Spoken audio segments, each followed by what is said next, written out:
ओम शांति।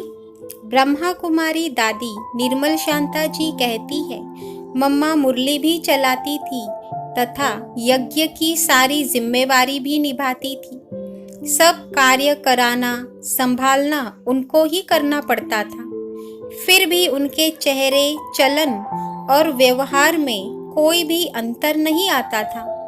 वे एकदम शांत, गंभीर, मधुर और एकरस रही। उदाहरणार्थ, जब यज्ञ में बेगरी पार्ट आया, कई बार खाने के लिए किसी को कुछ नहीं मिला तो कईयों के चेहरे फीके, निस्तेज होते थे। लेकिन मम्मा को खाना मिले न मिले, उनके चेहरे पर सदा मुस्कान, निश्चिंतता, धैर्यता और बाबा पर अटल विश्वास छलकता था। यहाँ तक कि जब मम्मा की लौकिक माँ का देहांत हुआ, उस समय भी मम्मा ऐसी रही जैसे लौकिक रीति से वे उनकी कुछ भी नहीं है।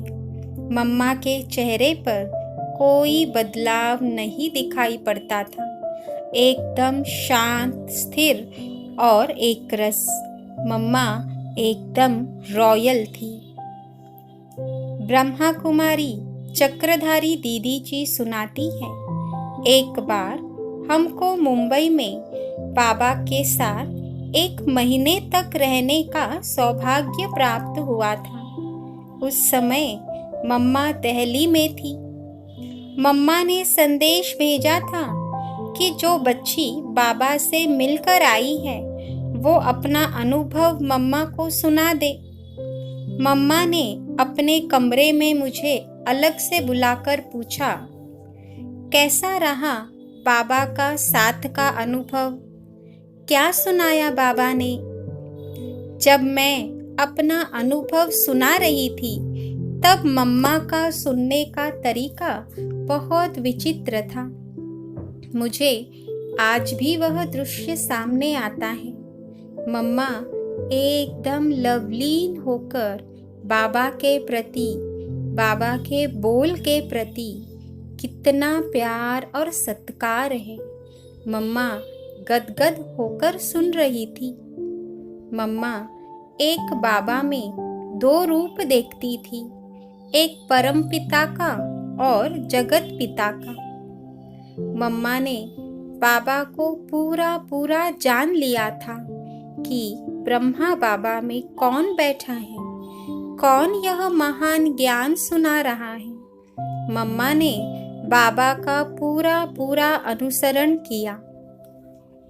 शिव बाबा हमेशा कहते थे कि बाबा नंबर 1 है, परंतु तुम्हारी माँ तो +1 में गई। मम्मा बाबा को फॉलो करने में नंबर 1 थी, इसलिए बाबा की सारी दिनचर्या सवेरे से लेकर रात तक कैसे चलती थी उसको सुनकर फॉलो करती थी। कराची में बाबा के साथ बाबा भवन में ब्रिजेंद्रा दादी जी रहती थी तथा बाबा की संभाल करती थी। मम्मा भवन में रहती थी। रात को बाबा के सो जाने के बाद मम्मा ब्रिजेंद्रा दादी को अपने पास बुलाती थी और कहती थी कि आप बाबा की एक बात सब रिपीट करके सुनाओ, कुछ भी मिस नहीं करना। खुली छत पर बैठकर ये दोनों बाबा की बातें करती थी और सवेरे उठने का गीत जाग सजनिया जाग बजता था तब ब्रिजेंद्रा दादी बाबा भवन जाती थी। इस प्रकार मम्मा बाबा की दिनचर्या सुनकर उसे फॉलो करती थी और सारी रात जागकर तपस्या करती थी। मधुबन में मम्मा जब बाबा द्वारा मुरली सुनती थी तो ऐसा महसूस होता था जैसे कि चातक पक्षी बरसात की एक बूंद को मोती बनाने के लिए इंतजार कर रहा है।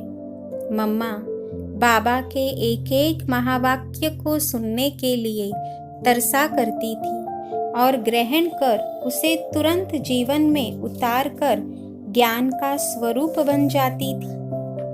मम्मा की याद आते ही यही आवाज दिल से निकलती है, जीवन अमर नहीं है प्यारे, नाम अमर कर जाना।